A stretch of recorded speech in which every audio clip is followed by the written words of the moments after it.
السلام علیکم ناظرین، اس ایپیسوڈ کے شروعات میں ہم دیکھتے ہیں سوغوت میں ارحان مارکو کی ٹانگ پر خنجر سے زور ڈالتے ہوئے کہتا ہے یہ ان لوگوں کو لڑوا رہا ہے جن کے ساتھ سوغوت میں اس نے برسوں کھانا کھایا، اب تم اس کی قیمت ادا کرو گے۔ یہ کہتے ساتھ ہی ارحان اس کی ٹانگ سے خنجر نکال لیتا ہے اور اسے کھڑا کرتے ہوئے کہتا ہے تم نے جو کچھ کیا اس کی سزا تو ملے گی۔ یہ کہتے ساتھ ہی ارحان تلوار اس کی گردن پر رکھ کر اسے لے کر آگے بڑھتا ہے۔ ادھر لوگ ترک سپاہیوں کو پتھر مار رہے ہوتے ہیں کہ اس لیے میں ارحان مارکو کو لے کر وہاں آتا ہے اور اسے گھٹنوں کے بل بٹھاتے ہوئے کہتا ہے قاتل میں نہیں ہوں بلکہ اس نے آپ کو بغاوت پہ اکسایا، یہ کتا غدار ہے۔ اوغوز تیر مارنے والے سپاہی کی گردن سے سلیب کا نشان لے کر آگے بڑھتا ہے۔ ارحان مزید کہتا ہے آپ کو اکسانے کے لیے انہوں نے ہر طرح سے کوشش کی اور اپنے ہم مذہبی لوگوں کی قربانی دی، انہوں نے اس سے بھی دریغ نہیں کیا۔ پھر اوغوز سے نشان لیتے ہوئے کہتا ہے یہ نشان اس نے پہنا ہوا تھا جس نے آپ پر حملہ کیا، لوگوں ہتھیار چھوڑ دو اور بغاوت ختم کرو۔ یہ سنتے ساتھ ہی لوگ پتھر، ڈنڈے اور تلواریں پھینک دیتے ہیں۔ ارحان مزید کہتا ہے آپ سے ریاست یہاں ہے، بغاوت کرنے والوں کو سزا دی جائے گی، میں قسم کھاتا ہوں کہ کسی کو نقصان نہیں پہنچے گا، لیکن اگر کوئی بغاوت کرے گا یا تقسیم کا سبب بنے گا اس کتے کی طرح اسے میری تلوار سے ٹکرانا پڑے گا۔ یہ کہتے ساتھ ہی ارحان اس کا گلا کاٹ ڈالتا ہے۔ ادھر البائی عثمان صاحب بران اور جیر کتائی کے ساتھ بیس بدلے بورسا کے باہر پہنچتا ہے اور بازنطینی سپاہی کو خط دیتے ہوئے کہتا ہے میں بورسا قلعے میں ملازم ہوں اور یہ میرے کاغذات ہیں۔ پھر عثمان صاحب اور باقیوں کی طرف اشارہ کرتے ہوئے کہتا ہے یہ یہاں تقریب میں شرکت کرنے آئے ہیں اور یہ کمانڈر لوکاس کے مہمان ہیں۔ جیر کتائی ہاتھ اٹھاتے ہوئے کہتا ہے سلام ہو کمانڈر لوکاس کے بہادر سپاہیوں۔ سپاہی البائی سے کہتا ہے ہم ارکادیوس کو خبر دیتے ہیں۔ یہ کہتے ساتھ ہی سپاہی آگے بڑھتا ہے تو البائی گھوڑے سے اترتے ہوئے کہتا ہے لیکن اگر کمانڈر لوکاس کو اس کا معلوم ہوا تو یہ تمہارے لیے اچھا نہیں ہوگا، آپ ان کے مہمانوں کے ساتھ ایسا نہیں کر سکتے۔ جرکتے ایک دم سے کہتا ہے نہیں بھائی نہیں، یہ سپاہی تو اپنا فرض ادا کر رہا ہے، یہ مقدس بورسا کی حفاظت کرتا ہے۔ پھر بران اور عثمان صاحب کی جانب دیکھتے ہوئے کہتا ہے ایسا ہی ہے نا؟ جواباً وہ دونوں کہتے ہیں بالکل ایسا ہی ہے، ایسا ہی ہے۔ البائی جرکتے کی جانب دیکھتے ہوئے کہتا ہے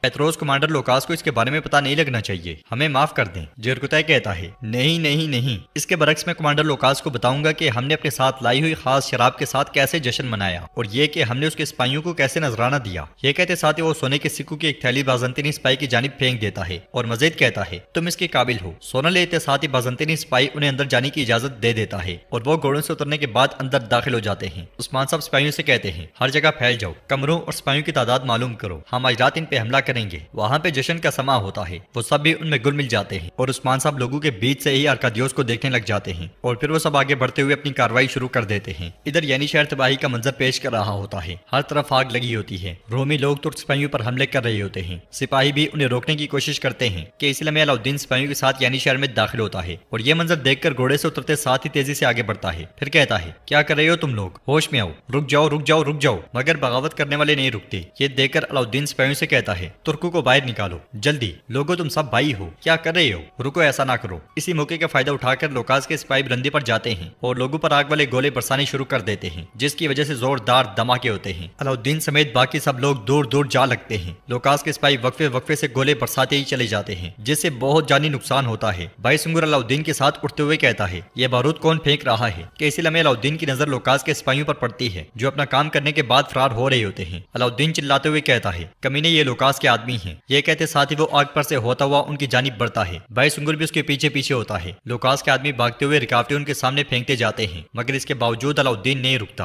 اور ایک گھر میں ان تک جا پہنچتا ہے، جو بھی اس کے سامنے آتا ہے وہ اسے کاٹ کے رکھ دیتا ہے۔ سب کو مارنے کے بعد آخرکار وہ سربراہ سپاہی کے کمرے تک جا پہنچتا ہے۔ علاؤدین کو دیکھتے ساتھ ہی وہ اس پہ حملہ کر دیتا ہے مگر علاؤدین اس کے حملوں کو ناکام کرتے ہوئے اسے زمین پہ پٹخ دیتا ہے۔ اس لمحے پیچھے سے ایک بازنطینی سپاہی علاؤدین پہ حملہ کرنے والا ہوتا ہے مگر سپاہی بھائی سنگر بروقت اپنی تلوار اس کی پیٹھ سے آر پار کر دیتا ہے۔ یہ دیکھ کر علاؤدین بھائی سنگر سے کہتا ہے تمہاری طاقت ابھی بھی کم نہیں ہوئی، تم ہمیشہ میری پیٹھ پیچھے کھڑے رہے، سلامت رہو بھائی سنگر۔ تو سپاہی بھائی سنگر کہتا ہے اللہ کے حکم سے جب تک میں زندہ ہوں میری طاقت کم نہیں ہوگی۔ پھر علاؤدین اس بازنطینی کی جانب دیکھتے ہوئے کہتا ہے اب تم اپنے آخری الفاظ کہو گے۔ یہ کہتے ساتھ ہی وہ اسے لے کر چل پڑتا ہے۔ باہر بغاوت زور و شور سے جاری ہوتی ہے۔ علاؤدین اس بازنطینی کو لے کر وہاں پہنچتا ہے اور گھٹنوں کے بل بٹھا دیتا ہے۔ پھر کہتا ہے بس بہت ہو گیا، رک جاؤ، یہ کتا ارکادیوس کے آدمیوں میں سے ایک ہے، ان کی نیت ترک اور رومیوں کو آپس میں لڑانا ہے مگر لوگ کہتے ہیں تم جھوٹ بول رہے ہو۔ تو علاؤدین کہتا ہے اچھی طرح سے جان لیں کہ ہم نے راہب کو نہیں مارا۔ پھر اس کے گلے پر تلوار رکھتے ہوئے کہتا ہے بولو تاکہ میں تمہاری جان بخش دوں۔ وہ شخص کہتا ہے ترکوں نے راہب کو نہیں مارا، ہم نے اسے قتل کیا ہے۔ یہ سن کر لوگوں کو بہت غصہ آتا ہے۔ علاؤدین کہتا ہے عثمان صاحب کی سرزمینوں پر آپ کی جان اور مال ہماری امانت ہے، ہر کوئی اپنے دین میں رہن سہن میں آزاد ہے، اب یہ بغاوت ختم کرو اور جاؤ۔ یہ سنتے ساتھ ہی لوگ چل پڑتے ہیں جبکہ علاؤدین اور اس کے ساتھی اس کافر کو لے کر آگے بڑھ جاتے ہیں۔ کائی قبیلے میں بالا خاتون خواتین کے ساتھ کام کروا رہی ہوتی ہیں۔ اسی دوران بیگم خاتون وہاں پہ آتی ہے اور کہتی ہے بالا خاتون اگر آپ کو میری مدد کی ضرورت ہے تو۔